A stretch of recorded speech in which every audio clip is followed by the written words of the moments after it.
Deniece Pearson is the celebrated lead vocalist and primary songwriter of the iconic 1980s British pop R&B group Five Star, which she formed with her four siblings under the management of their father, Buster Pearson. Now, during the group's peak, she fronted an unparalleled run of over 20 UK top 30 singles, including hits like Systematic, Rain or Shine, and The Slightest Touch. And she helped Five Star become the youngest British act to earn a UK #1 album and win the 1987 Brit Award for Best British Group. This is Deniece Pearson.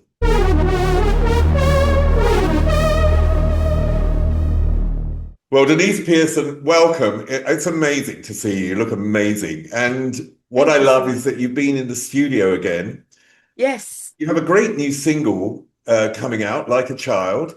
Yes. A cool, laid back sort of 90s R&B feel to the song. It's really great. Tell me about being in the studio and tell me about this single first. Oh, I absolutely love it, Steve. I think my last single was early last year or mid last year. So I've taken a little bit of time out and completed my album. It's called Free Queen C. So many tracks were just consistently coming towards me. So now it's just sorting them all for December when it's coming out December 6th. So sorting everything and just doing the little interludes and putting the whole album together in the right structure. But Like a Child, that was one of the last tracks that actually came to me. And it's So it's it's inspired by a line of scripture. Can you tell me about this? absolutely. So there's this book that I read. It's called Jesus Calling, and I was just chilling, and then all of a sudden, because I'm very connected, I've been in solitude, kind of like in a. I've just been thinking about my life after the passing of my brother, after the passing of my first boyfriend, which was actually one of my brother's best friends.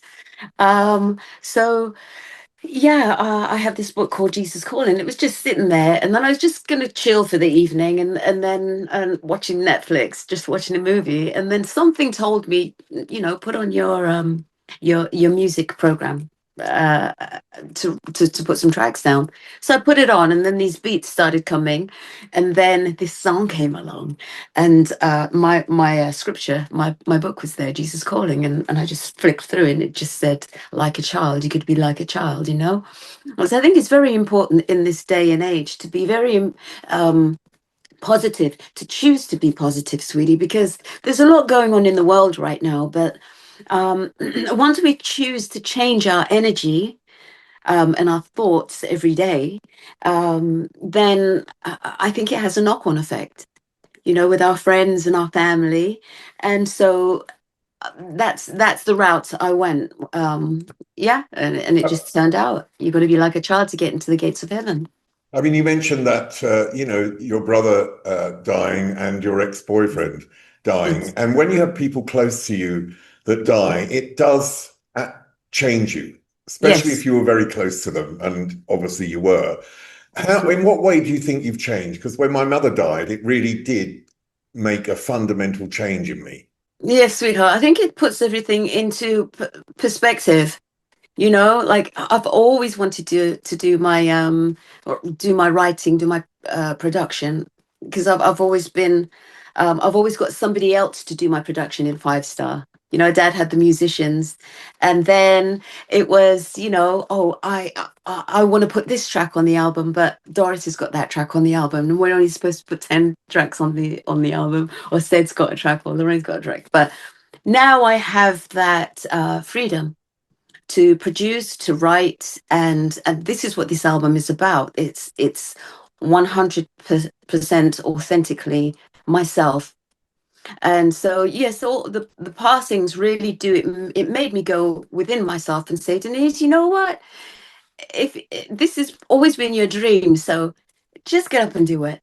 And it's scary, but it needed to be done. So this is what I've done. That's interesting because what couple of years I looked after my mother until her death, and the couple of years before she died, I read this book, which was called The Orphaned Adult, and it's about when the second parent dies, and then you are Yes. effectively an orphan, and your life is Mm. like being on a like a train track, and ahead of you are your parents. So eventually Mm. the train track is empty, and you have to reassess in a way, you sort of reassess your whole life about what you really want for you. Yes. Yes, and that's exactly where this has put me in this time of my life, sweetie.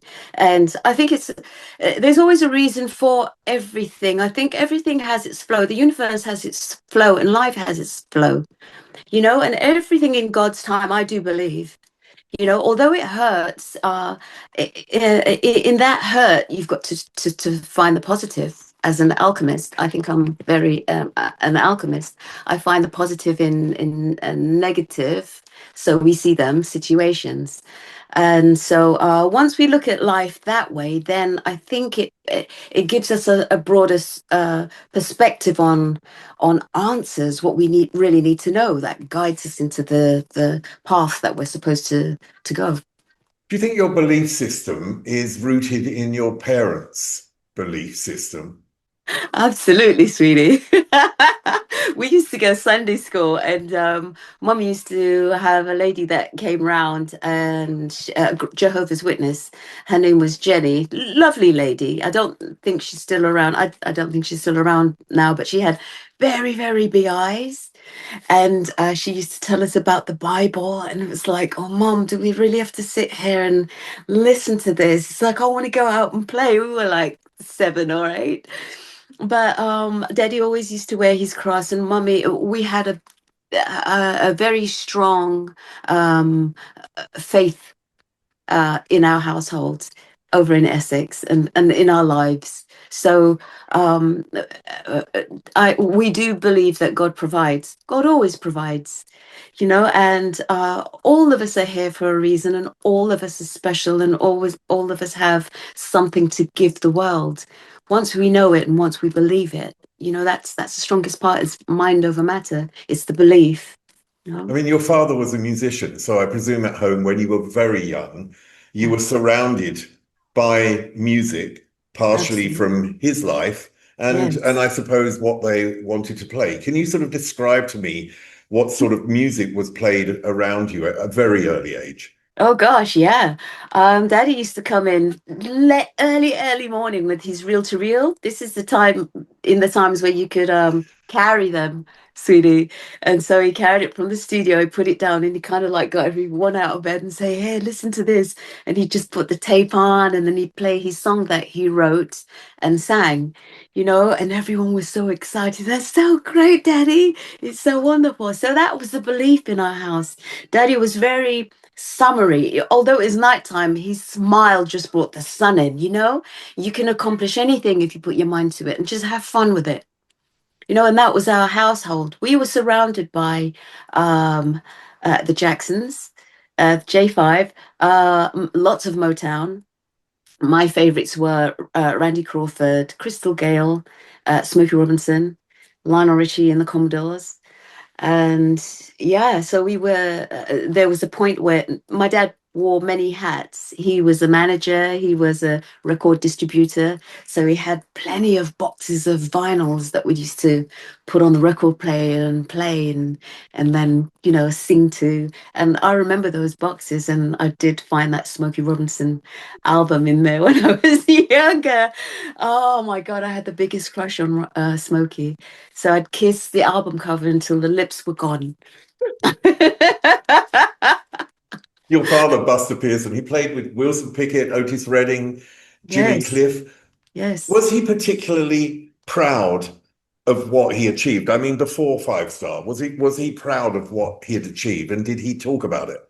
Absolutely, sweetheart. He was always talking about and playing his guitar, around the house. That's what made me want to learn guitar. And I used to play in the assemblies. But Daddy's journey and experience and wisdom in the business is what brought Five Star the success that we had. You know, um, right down to the point where everything that we put out was on tent records. this was an independent going through yeah, a major. So he knew all of these things from his path, and he brought it to our table. So we had one of the best deals in the 80s with a Sony RCA Epic. I think one thing that's really interesting of your parents' generation is they came to the UK from Jamaica, Yeah. and it can't have been an easy transition for them. And they Yeah. clearly wanted the best for their children. Did he ever talk about that, how difficult it was? Or did he think it was okay? You know, it was easy, just make the best of it. Yeah, yeah. It was quite easy because Daddy's family came one by one. So when one arrived, then they stayed for the next. And Daddy came from a large, very large family. I think there was 13 of them. Or was that grandma's side? Grandma's side was 13, all boys except grandma. And then Daddy's side was I think it was 9 or 10. And so they all came one by one. It wasn't hard. It was quite easy. And then Mummy came over with her mum and dad, and then they met at a party. My grandma used to hold these big parties, and they met at a party and got together. So yeah, I don't think it was hard, but yeah. I mean, you, in a sense, because of, you know, your early days at school before Five Star, and Mm. then when Five Star started, you were at a very early age. It's an unusual childhood because it isn't what everyone experiences. Do you remember when Five Star started and your reaction to suddenly being in what could have, you know, or what would turn out eventually to be a massively successful group? But you wouldn't have known that in the beginning. But I just No. wondered what your reaction was to when your father wanted to start this band. Well, I've always wanted to be in music. As you know, I learned guitar in assembly, and I used to come home and I used to write my songs. So I said, Daddy, you know what? If you don't sign me, I'm going to go to a record company and I'm going to get them to sign me. And so Daddy said he had a dream. He went to bed, had a dream, and the dream told him, change your pants. So I think he was distributing records at this time. So in a way, when you look at dreams like that, it meant change the direction. And then he said, Dee, I'm going to put the three girls together in a group. So at the time, Stead had left school, Doris left school, and Lorraine had just left school. I was going to go, just about to go into sixth form. And then Mummy says, well, they're all leaving school. Why don't you put all of them together? So all of us were put together. Which was great. And then when we heard our first song, which was our first song that we recorded was Problematic, but our first song that we heard on the radio was All Four Down, played by a DJ, and he says, "Look out for these guys; they're going to be big." And so we said, "Oh my God, we got to call in because these are the days where you call in and then you ask for your favorite song to be played." So we were like putting the flannel on the phone and calling in and do you give me a 5 star, please? And then we said, oh my God, didn't Doris, we're going to be so famous. We're going to go to America and buy lots of chocolate and meet Michael Jackson. And so, Steve, this is what happened. Doris got to meet Michael Jackson. We were famous. We lived in California for 13 years and we were sponsored by Cadbury's. That's amazing. The you know, in that period before you really got famous, was was that period difficult to combine your schoolwork, or were you so sort of regimented that you had to do both? Yeah, yeah, we had to do homework. Del and myself had to do homework, especially when we went to America. We had a teacher wherever we were. But it wasn't for too long because I was 15. Del was 13, 14. So we were always very disciplined in everything we did. It's really, we lived in a predominantly white neighborhood, and there were chandeliers everywhere. we were very, very, we were different. It's like everything was shiny and clean, and chandeliers and velvet furniture. And so, and people used to say, yeah, you guys are different. I don't know whether it's because of the mix, because we're half Indian, half Jamaican. But I was very much to myself at school. So I think my dad didn't, his thought, and my mum and dad in the beginning, was not to come to this country and everybody went into the black neighborhoods up in London or outside London. Daddy wanted something different for us. So I guess with that mindset, you can do anything you put your mind to. And so we took on that, and when it was time to work, everyone was okay. Doris called rehearsals. I called rehearsals for vocals. Doris called rehearsals for dancing, learning routines. I mean, it's fascinating that your father had this vision of you being the British Jackson Five, Yeah. and was he openly sharing this vision, or was it something in the background? Him just sort of saying, "Okay, we're going to go in this direction," but did he really share that idea? Because it's a big idea. Do you know what I Yeah. mean? I know it happened, but it's a Yeah. really massive idea. Well, when Daddy put us all together, everything kind of like fell in place. Once we were out there and doing our routines, we got dubbed the British answer to the Jacksons. So it wasn't my dad's idea for us to be the Britain's answer to the Jacksons. It just fell into place that way, with the sequins and the routines and being a family of five. I mean, So you said that you were very much involved in the vocal aspect uh, of the band. Um, Tell me what your sort of guidance was. What type of harmonies did you want to create? Was your input at that young age? the Carpenters, for one, that was one more group that we used to listen to. Um, and I've always loved harmonies. I always used to harmonize, particularly to Lionel Richie's voice. And then my runs I would get from Smokey. And then I had to learn how to have a vibrato by Randy. And then the smoothness, don't it make my brown eyes blue, from Crystal Gale. So, and then it was my own kind of style. Once I started singing other songs, I kind of like gained my own style. But yeah, I've always loved singing and vocals.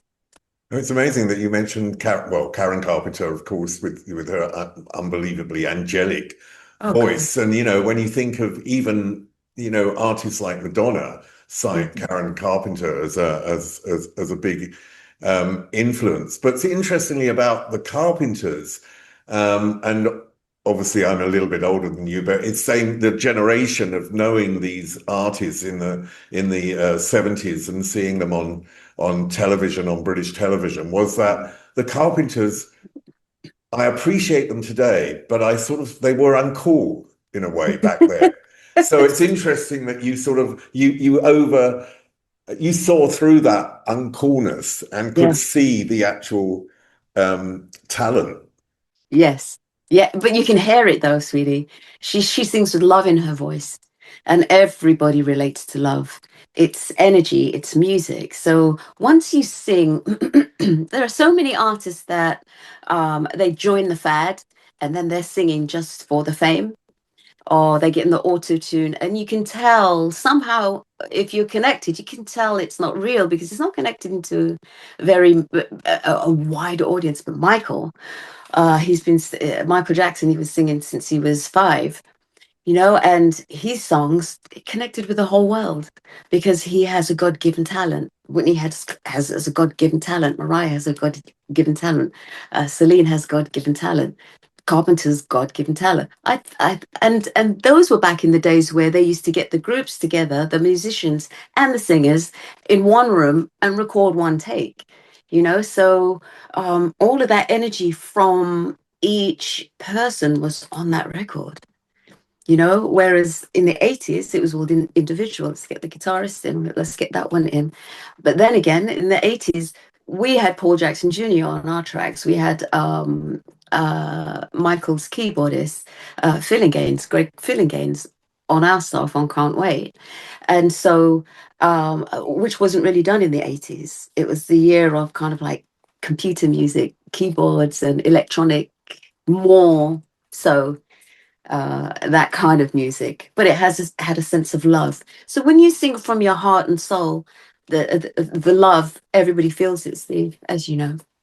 Do you have to have a particular vision in your head then when you're singing? Because if it's this sense of love, I just wondered if you have in your head a vision that represents for you love.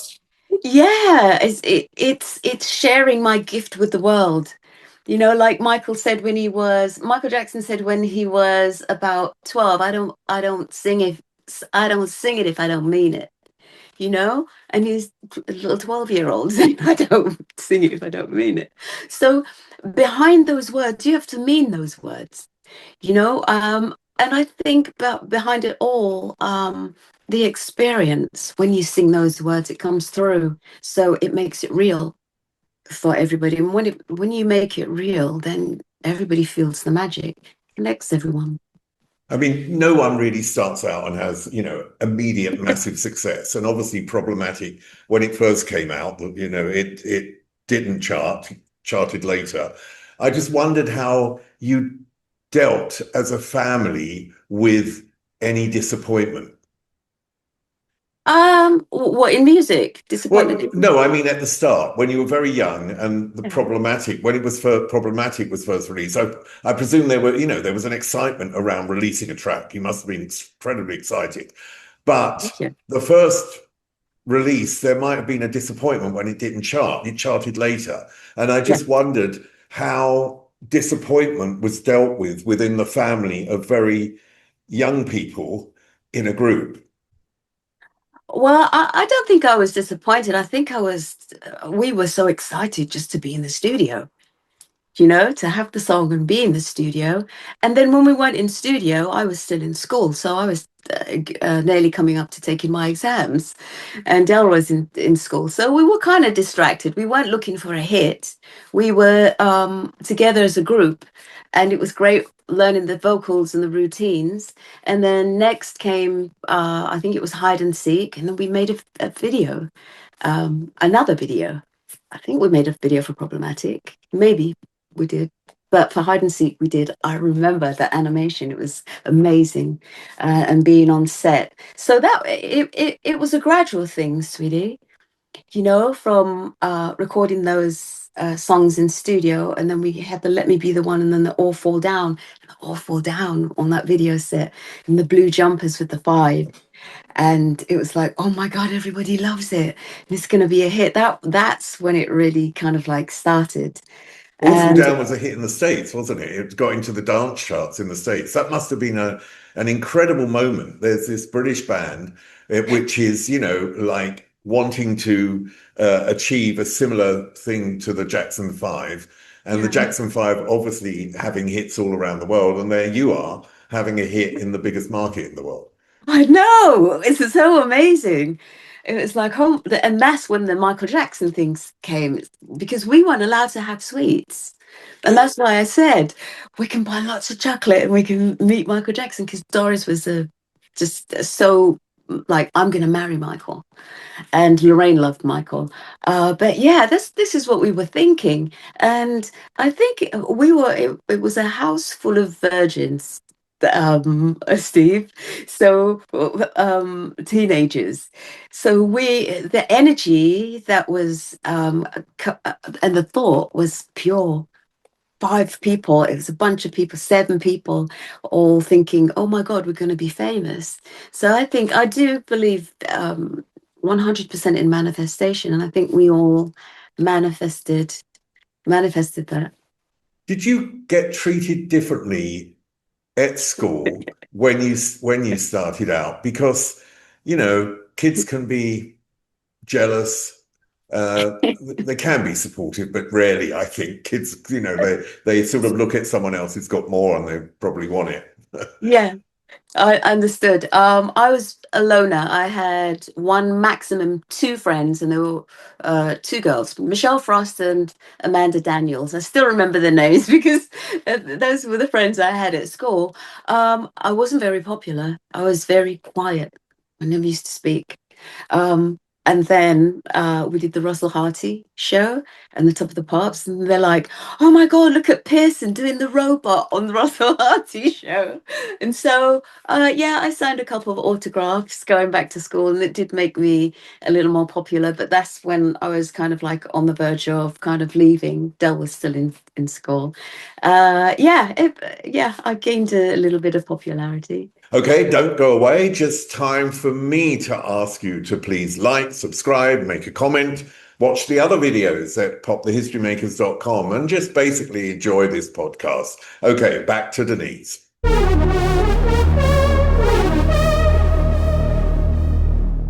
You were the most prolific songwriter in Five Star, and and I just wonder whether that creativity helped to ground you more. That maybe that's completely untrue, but I just feel that when you're able to express your creativity, it often Mm. grounds you a bit more than the people around you. I think they've always said that I was a very old soul, and I think a lot, and I'm very quiet, so it's very hard to read me sometimes. But I think I went when we went to LA, and we lived out there 13 years. I got married, had my two babies, divorced, and came back home. I think the American public brought me out of myself more because we are quite conservative here in England. And then when I went out into the States, it's like, where are all the Baywatch people? All the people that I see on TV, all the tanned people in their in shorts and stuff, where are they? We were right in smack in the middle of the valley. Um, but it was a wonderful experience. It was great getting married and meeting my husband on a blind date, ex-husband, and having my children.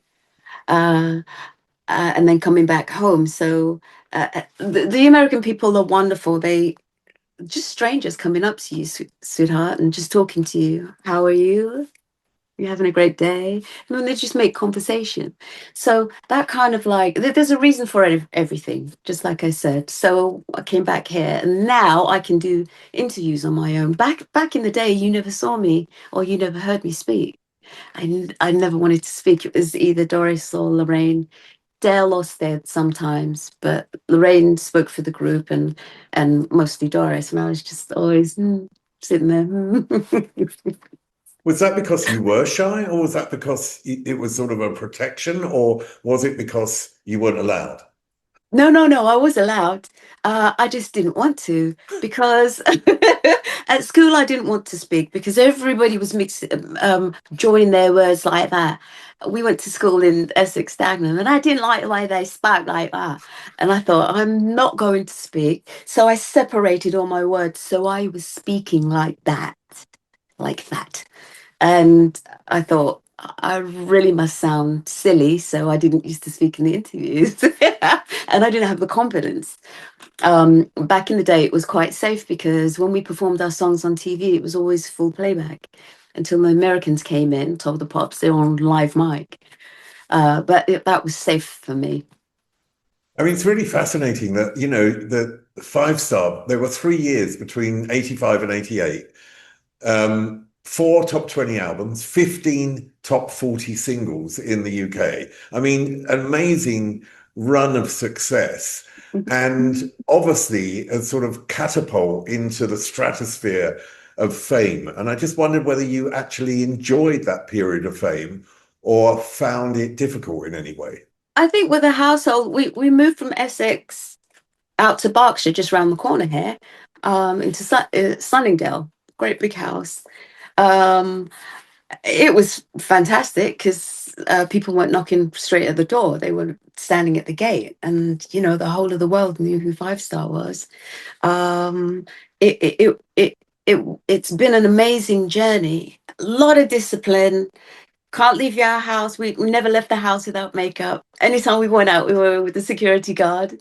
As soon as it was like dusk, I remember on the A30, me and Doris and Lorraine, the A30 was clear and it was quiet, and we just ran out on the road and we were just laughing and kind of like playing and screaming.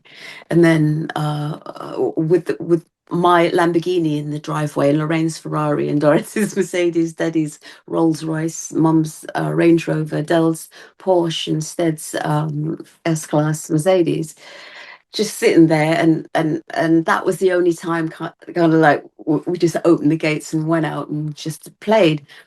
um it was quite hard. Sometimes it was hard, living in a house with your brothers and sisters when you're 19, Well, 20 what years about old. boyfriends? Because if you're like, you sort of said we were virgins in the sense of, being new to everything, but Yeah, also being virgins. You know what I mean? At some point, you want to have meet someone and yes, go out and have some fun. But essentially, if your life is a little bit isolated and maybe, a bit controlled yeah. in that way, how did you get around that? Stead's friends, as I said. Stead's used to bring his friends to the house. Yeah, so that's the only way that we used to meet men, boys. So his best friend was a twin, and he reminded me of Matthew from Bros. That was my very, very first kiss. Matthew was my first kiss. We'd met in front of Buckingham Palace. He pulled up in his limousine with his security. I pulled up in my limousine with my security. I hopped into his car. We went driving around London, and then we went to Barbados, and then it kind of fizzled out. And then Stead came with his 6 foot four, blonde hair, blue eyed twin friends. And I thought, oh my God, he's really nice. So his name was David. Beautiful character. He was so funny, like Jim Carrey. He reminds me of Jim Carrey. So yeah, he's that's and then Doris dated Stead's friend, and then Lorraine married one of Stead's friends that she met, and yeah, that's how we we dated. It sounds sad, but it was wonderful. It was a nice way of feeling safe because it's Stead's friends, you know, and then kind of like slipping into the dating scene. And then after that, when we went to Los Angeles, I met my husband on a blind date. So it was set up by a friend. Is it difficult for when you're dating someone or when you're seeing someone to them to understand your life? I'm not today, I mean back then. Yeah. Um, I think the guys were cool because they knew Stead. My ex-husband knew who I was. He's Persian. He lived in Los Angeles. So, and then he used to come to the family home. He saw the discs and everything. So there was always a certain level of respect, you know. He knew who I was, and yeah, yeah, there was a level of respect. Your voice developed over the first years of the group significantly. How did that happen? What was happening at that time for your voice to develop? Well, Mariah happened. Then Celine came with "Where Does My Heart Beat Now." It's like, oh my God, when I heard that on the radio, it's like, who is that? Because I was just continuously singing to Mariah. I had a vision of love, and it was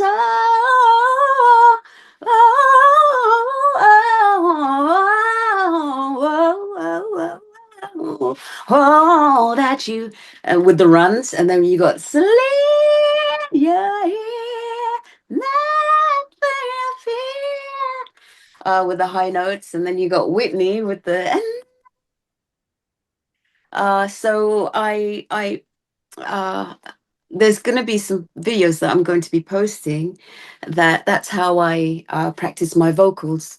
When I work out, I practice to Celine, Whitney, and Mariah, but I harmonized their songs, so it keeps my vocal cords tight and high. I still sing in the same register as I did in the 80s. as a lot of the artists, they lower their tunes as they get older. You know, this sort of increasing importance in the band back then. I just Yeah. wondered how the family reacted to that because it had a different, you know, the dynamic changes. Ah, well, I was always the main lead singer, but Doss took the lead in a couple of on a couple of songs, and then Lorraine sang, had her songs that she wrote on the album. So we kind of took it in turns, and I do remember Lorraine saying, "Denise, it's so nice of you to just easily step down and let Doris do her thing," And I thought, well, why not? So that was that release. But I've always been the lead singer, and Doss is still written, Dell's still writing, and it was a good. We had a good energy thing going, flow. I remember coming to Sunningdale in 1990 for MTV, and you won't remember this, but I did interview you and your siblings. And I remember it. One of the reasons I remember it was because, unlike other shoots that we did, we were not really left to our own devices. Mm, You know, your father was very aware of where we were, what we were doing, what we were yes, filming, what we were yes, asking. Um, and obviously, he must have had, I mean, to your benefit eventually, but I mean, he must have had a dominant character. Uh, do you feel you may have missed out on part of a childhood because of that? no, I think he was wonderful. We wouldn't have. I mean, we were called 5 star, sweetie, and it's the quality. And it's the diction of the words. When you pronounce you this, I used to slide my words that he said, Bang, try to uh yeah, sing like the girl on the demo. So pronounce your words, because she was phenomenal on our demos. So I would pronounce my words, and it sounds so much better. And so I was learning along the way, and then the sequence just kind of like gave us that shine. And it was and the rehearsals that we did was supreme. When we got on stage, it was like got off, bowed for the queen, and then exited the stage. So I think my dad's the discipline that he had in his life for his family, we all saw. Just before the group, the, everybody chipped in, and the table was polished, everything was clean and vacuumed, and everything was like this. So then the group came along, we were all with the group. And I don't think I missed out on anything. You know, if I did, like some teenagers, or students, they go to college, and then they're partying with their friends, and they're doing all of that. And um it's not as if I missed out on it then, I've done it since. So life is beautiful. Life is what you make it, really, Steve. I don't think I missed out on anything. Oh my God, I wouldn't change anything for the world, because we were all together and we were all famous. And it's like the world really loved us, and they still do. And they're like, Denise, I'm so glad you're still making your music. It's so beautiful. Those harmonies are heavenly. All of this beautiful feedback that I'm getting from my single, Like a Child, and everything that I put out. These are 40-year fans that have been with us for over 40 years, and they're still saying, I'm so glad that you're still here doing what you do best. I mean, one of the most, I mean, I know that you had a massive loyal um, fan base. Yeah. But I watched the other day on YouTube, and it deeply shocked me. This show in 1990, I don't know, it was called Live and Kicking or something, where someone Oh. phones in and there's says something's no, but it actually was quite painful to watch because I watching you and your siblings' bodies almost, react to tirade. No one can be prepared for that. I What, you know. know, fame does bring a difficult side in the press often, or a negativity sometimes from a few people. Yeah, And today, obviously, with social media, you know, comments can affect anyone. But there it yeah. was something so blatant and so hard. And I just wondered how you can ever be prepared for that and how that affects you. If we would have known the backstory to that, sweetie, and the public would have known the backstory to that, then we would understand. But whereas the whole point of that was sometimes it's not about you.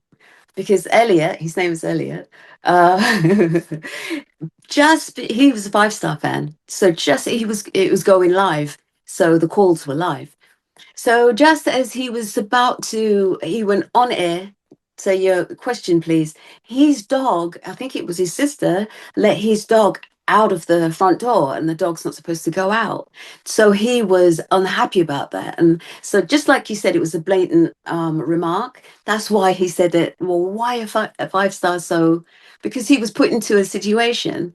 Um, I've only just found this out like about a year ago, when my sister got in contact with Elliot, and somebody said, no, that wasn't the Elliot. The Elliot that said that lives down my road, and all of this stuff. But yeah, when you come to the root of it all, it wasn't about us. It was about the situation that that person was put in, and then that was his reaction. Um, Although he was a five-star fan, but it what I saw Dell's face, and he was. It was painful, wasn't it? I kind of like just smiled, and then Delroy he had the phone and he went, and it was like, it's all right, Del. It's just a phone call. And there was a period where the press concentrated not on the music, but on the That. extravagance, on the band, on, we know, on what you said, the Lamborghinis, you know, the cars, the Yeah. lifestyle, the sort of, you know, the big expensive lifestyle. Do you think that was a loss of focus? No, it was a humongous opportunity for MTV because after that they did MTV Cribs. And there you have it. You know, what is it called? It's like, oh my God, how dare you guys have these exotic cars and a tennis court and a steam room and a gym and, you know, sunroom. Um, and we were persecuted for it, but then it was like, ah, why don't we visit celebrities' homes and they welcome us in and show us what they have?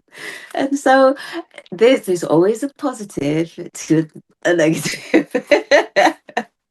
I mean, when the massive success ended, you started a family. I think that was at that point, wasn't it? So for you, Yeah. you had another focus in a way. But was there a period after the huge success that made you feel a little bit empty, or was the family the fulfillment that you were really looking for? I think we kind of grew up, you know, Steve. We lived in the mansion in Sunningdale, just down the road, and then we all flew to Los Angeles, and then we were all in one house again. It was beautiful. I mean, it was sunny every day. We had a pool, we had a jacuzzi, gorgeous home. Um, but it was like I really want my own life now. And so I used to sneak out of that house. I used to get the remote for the gate. And when I met my ex-husband at the time, I used to say, "Come and pick me up." Get the remote, open the door. I used to sneak out and just stay and sleep out. I wanted my life, my white picket fence, my home, my children. And when I got it, because that's exactly what I got. I got the white picket. I remember painting the white picket fence, sweetie, mowing the lawn. And one day I stopped, and it was a gorgeous sunny day, and I thought, where have all the fans gone? You know, I started to miss that life. And it was like, all right, let's maybe consider getting drunk one Christmas, everybody at the family home, and say, yeah, let's all get back together. And so we did. It was on and off, on and off. I mean, it There can was, be difficult. I mean, I wasn't, on your level of fame, but because I was on MTV, I was known. yeah, And the period where that all went away and it was over was, it didn't last a long time, but it was sometimes difficult because I felt my value had been diminished.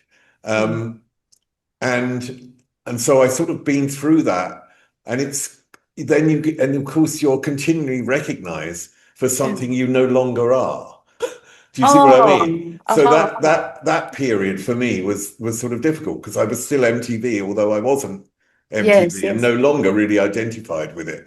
And I just Right. wondered if there was that point before this idea, because you've done a number of revivals now and you got back, with the family and also without the family. And I just wondered whether there was a period of darkness at all. I wouldn't call it darkness. I think that's where the Jehovah's Witness thing comes in, sweetie, because there's always a God that runs everything. Once you have that understanding, you have your self-worth, doesn't matter what job you're in. You're always radiant, you have that security. God isn't a friend that will say, oh, well, you upset me, so I'm not going to speak to you today. It's an unconditional love.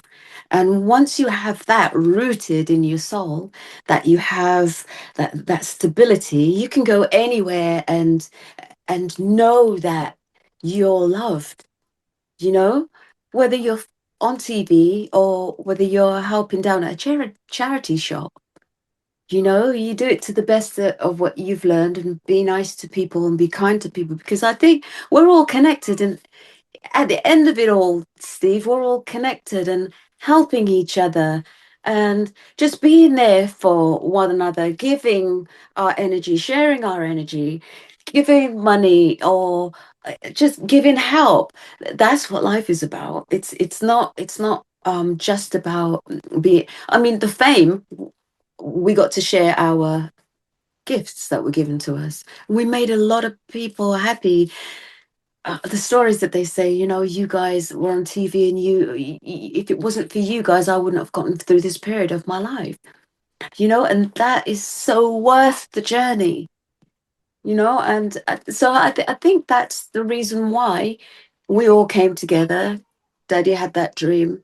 Mom put us together. We went out in the world. We helped people. And that's what the platform is for, is to help each other because we're all one. Is that Five Stars legacy, do you believe? What, we're all one. Well, Oh, that you've held that because you've been the one that's really held up the legacy over the years. yeah. And really, I suppose the question is, what does Five Stars legacy mean to you? Yes.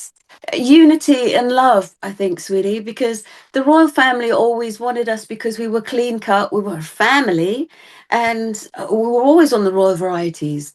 We got to meet Princess Margaret, we got to meet Charles, we just got to meet Edward, Prince Edward at the theatre with his lovely wife when I was doing Panto in Windsor. And it's been an incredible journey, and we've always been brought together by love, even before the group started. It's a family of 5 kids and a nurse and a truck driver who was a musician too, because Daddy drove trucks also, and his truck was always the cleanest. He would drive it with pride, bring it home, and it was always shiny and beautiful. And he was always so happy in life. And this is where our family is coming from. Happy no matter whatever you do, wherever you are. Have that joy in life because every day is a chance to be happy and to change your life. And you know, and that's what happened in our family. So God will provide. There's an end. If not God, Allah,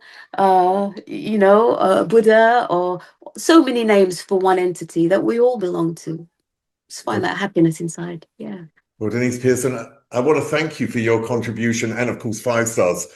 contribution to popular culture because it was an enormous contribution, particularly during those years in the 80s. Thank you, sweetheart. The single's available now, you guys. It's out on the 11th, and I'm just so proud of it.